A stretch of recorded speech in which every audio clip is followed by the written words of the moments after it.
I have been in the midst of a lifestyle change and I'm trying to incorporate more veggie forward and healthy meals into our day to day. So I want to share with you some of my favorite recipes for healthier weeknight meals. And this video is sponsored by HSN, and I'm excited to show you some of their kitchen tools that can make your weeknight meals easier. First up on the healthy weeknight menu are roasted cauliflower and chickpea tacos, and these things are fire. I think this might actually be one of the most delicious things I've ever made. My dietitian sent me this recipe. It's from eatingwell.com, and I'll leave a link for that in the description box. Now, this recipe does have a lot of steps and stages and parts to it, but they're all very easy, and I'll show you some shortcuts along the way. But to get this started, I'm first making a batch of fresh milled tortillas, and you can get this recipe over my blog at moonandmagnolia.com. For sure, you do not need to make homemade tortillas to enjoy this recipe. You can get some whole grain tortillas or whole grain pita bread or flatbreads from the store, and those will work perfectly fine. I just happen to really love making things with fresh milled flour, so this works for me. But here I'm combining some fresh milled flour, and that is soft white wheat, salt, and baking powder, and then I'm adding in avocado oil and water and kneading it just for a couple of minutes in the bowl. Traditionally, when you make tortillas, you would let the dough rest for a while to let the gluten relax, but because this is soft white wheat, I don't worry about that quite as much. The bran and germ in that fresh milled soft wheat, they don't need so much time to soak up the liquid, and also there's less gluten in soft white wheat, so I don't really let it sit too long, just long enough for the skillet, or in this case, the tortilla press to warm up. Now, in full disclosure, on busy weeknights, I don't have time to make homemade tortillas, so that's not something I do, say, at 5 o'clock at night on a Wednesday. But I do like to make tortillas on the weekends and then freeze them so that way I have them. So if you could double up making the tortillas, that can really help for later meals. But here, I think I divide that dough into 16 pieces, roll them each into a ball, and then I press them flat with my hands. And then I'm putting them in this electric tortilla press. So this is really cool because it flattens the tortillas to a uniform shape and cooks them at the same time. Now, in the past, when I've made these tacos and I used homemade tortillas, I rolled them really thin and cooked them in my skillet. And although the tortillas were great, they didn't really hold up to this recipe very well because these tacos are pretty heavy. So here I'm intentionally making them a little bit thicker, more along the lines of somewhere between a tortilla and a flatbread. When making a fresh milled tortilla like this, you can anticipate them having the texture more akin to a corn tortilla. And for them to be able to retain their soft texture, you'll need to keep them warm or reheat them when you're ready to serve them. Now, because my new thing is trying to only cook 3 days a week, I am doubling this recipe. So I got a huge head of cauliflower from Sam's Club, which is enough for 2 batches of this. I'm chopping it up into small pieces, and then I'm putting it on a roasting pan and then adding some chickpeas. So I made these chickpeas in my Instant Pot. I'll show you how to do that in a few minutes in this video. But I'm adding some of those cooked chickpeas on top and then putting some avocado oil on there. And I'm seasoning it with cumin, coriander, garlic powder, turmeric, and a little bit of salt. Whenever I'm roasting vegetables, I really prefer to use avocado oil. A lot of recipes call for olive oil, but I feel like at that high temperature for roasting, around 425 or 450, avocado oil does a little bit better. And honestly, on a really busy night, you can skip seasoning that cauliflower altogether. I'm going to show you how I use a sauce to season it more before serving. So if you really don't have the time, don't even worry about it. Now, if possible, for the remaining parts of this recipe, I recommend making them a day in advance or during your Sunday reset, for example. Here I am making some maple sweetened pickled red onion. So I'm mixing together some white vinegar, water, and maple syrup, bringing it to a simmer, and then I'm just pouring that hot liquid over the onions and letting it sit while I make the rest of the recipe. And then there's also a super simple sauce that goes with this recipe, which is a combination of Greek yogurt, any herbs that you have. This is cilantro from the store, and then I added some basil and parsley from my garden, some tahini, lemon juice, a couple tablespoons of harissa paste, and sun-dried tomatoes. And this recipe does seem like a lot of steps. They're all very easy, but I think it underscores the importance of meal planning for healthy weeknight meals. If you're just making this on the fly, if it's your first time doing it, if you've never read the recipe and you just try to make it on a busy weeknight, it's going to seem pretty daunting.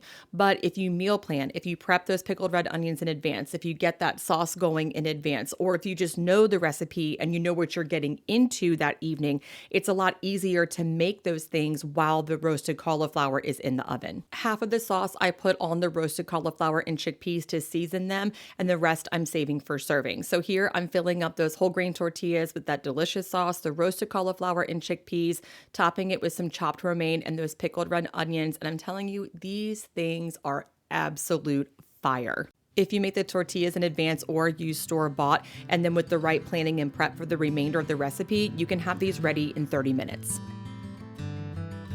Not only are these tacos healthy and absolutely beautiful, these products from HSN have made this healthy weeknight meal so much easier. Thank you so much to HSN for sponsoring today's video. The taco stand, tortilla warmer, and the tortilla press are all from Mesa Mia through HSN. And what I really like about them is they work together to make this healthy dinner so much easier. The electric tortilla press by Mesa Mia cuts out all of the hands-on work. You don't have to worry about rolling out the tortillas. You don't have to worry about dealing with the skillet. My skillet always got really smoky, which made my house smoky, and this cuts all of that out. This tortilla warmer, also by Mesa Mia, not only is it really beautiful with this intricate design on the edge and on the top, but it's ceramic, so it keeps your tortillas warm. So as I'm making the tortillas, I just put them in here and then they stay warm. Or you can use it to reheat your tortillas if you've been batch meal prepping or if you have leftovers. So you can throw your cold tortillas right in here, give a little splash of water to create some steam, and then you can pop this in the oven up to 390 degrees Fahrenheit to warm your tortillas. This taco stand adds a lot of color and aesthetic to your table, but more importantly, it makes filling the tacos really easy, which is pretty important for fresh milled tacos like this. That bran and germ and the fresh milled flour can make the tortillas a little bit delicate. So by having this to hold them, they're really easy to fill. HSN offers exclusive deals and limited time offers that you won't find anywhere else, and often their products sell out. So if you want to grab these 3 Mesa Mia products, be sure to shop them at hsn.com, and you can use my link in the description box to find them. Thank you so much again to HSN for sponsoring today's video. On really busy weeknights when you don't have time to be pickling onions and making tortillas, which I totally understand, your best friend is the slow cooker. So here is another recipe from my dietitian. She gives me great recipes. This is a slow cooker quinoa chicken enchilada casserole. And at the moment, I cannot think of where this recipe is from, but I will link it in the description box below. But one of the things that makes healthy weeknight meals easier is to double up on those healthy recipes. So I doubled up on the cauliflower tacos, and I'm also doubling up on this casserole. So the tacos, we eat those for a couple of days. They're delicious. They don't last here too long. This casserole, half of it we are going to eat for dinner and leftovers, and the other half I'm going to freeze, so that way we have a healthy freezer meal ready to go, but I only had to cook it one time. What I like about this recipe compared to, say, the cauliflower tacos is that this uses some pretty standard pantry and fridge or freezer staples. The cauliflower tacos, you might have to do a little grocery shopping for that. For me, I had everything I needed for this recipe already in my fridge and freezer. So I'm adding in some chicken breast and then some uncooked rinsed quinoa, a can of enchilada sauce, some green chilies, some frozen corn, and then I also had some frozen black beans that I made in my Instant Pot that needed to be used, so I put those in there. I'm also adding some cilantro, cumin, and chili powder. Now, on really busy days, and I'm trying to cut corners, when I'm using fresh herbs, which add a ton of flavor to your homemade food, I don't even bother with chopping them. I just rip them apart and throw them in there. It works just as fine. They reduce in size as it cooks, and I don't have to worry about getting out the cutting board, dirtying a knife. I just rip them up and throw them right on in there. I let this cook on low for about 6 hours or so, and then when it was ready, I pulled out the chicken and shredded it. You don't really have to do that. I think it makes the meal a little easier to serve because you can get all the parts of the meal in one bowl really easily, but there have been many meals where I just take that chicken and throw it right on a plate with some of the sides from the crock pot and call it a day. Everyone can cut it up with a fork and a knife if they need to. But in this case, I had the time and the bandwidth that day to actually shred it. So I shredded the chicken, and now I'm adding in some provolone and cheddar cheese. I would really recommend using shredded cheese if you have it. I didn't have any, and I had this sliced cheese that really needed to be used. So I just put that in a single layer on top of the casserole and let it melt while I shredded that chicken. Now I'm adding the chicken back in, stirring it up, up, and this is so easy and so good. Literally, the hardest part of this is shredding the chicken, and that's not hard at all. Oh, yeah, and I added a little extra cheese because a little extra cheese is always delicious. We ate this for dinner, and then we also had leftovers. And when I served the leftovers, I added a dollop of Greek yogurt to sort of act as sour cream, and it was really delicious that way, and it adds a little bit of extra protein too. If you've been following Muna Magnolia on YouTube for a while, you've probably seen a number of freezer meal videos. This freezer meal I froze obviously after it was cooked, but I think that would work really well uncooked. I make a lot of freezer meal dump and go bags where you put all of the ingredients in a bag and then just throw it in the slow cooker when you're ready to cook. I think that would work really well. So next time I'm going to try that. Here I am making those instant pot chickpeas. You can get the recipe for this over on my blog at munamagnolia.com. Of course, you can always buy canned chickpeas from the store. I often do that, but when possible, I like to make them in the Instant Pot because I think they taste better and they have less salt. So I make a whole bag of chickpeas at one time, and then I divvy them up among recipes, and then usually my daughter eats the rest for snacks, but you could freeze the extras too. Chickpeas don't add a lot of flavor to things. They actually sort of absorb the flavors of things, so that's a really great way to throw some nutrition into your meals. Here I am making a chicken shawarma sheet pan meal, and you can get this recipe over my blog at munamagnolia.com too. The hardest part of this recipe is chopping everything, and it really isn't that difficult, but I do recommend chopping everything in advance because you can cook this later.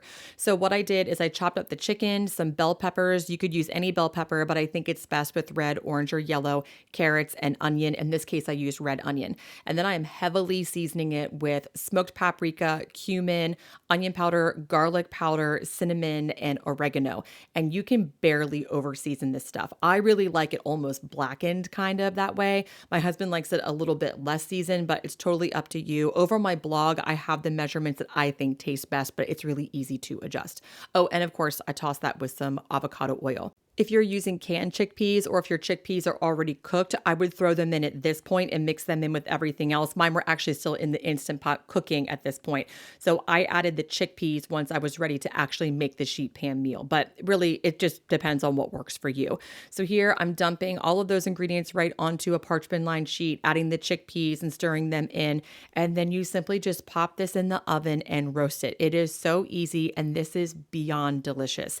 This would be excellent in those tortillas that I made in the beginning of the video. For dinner, I served this with some homemade Greek yogurt, cucumber ranch with cucumbers and herbs from my garden, and it was delicious. This is another really good recipe for doubling up so you don't have to cook the next day. So this is what we are eating right now for healthy weeknight meals. I hope you have found some inspiration and good ideas here, and I will see you again next time.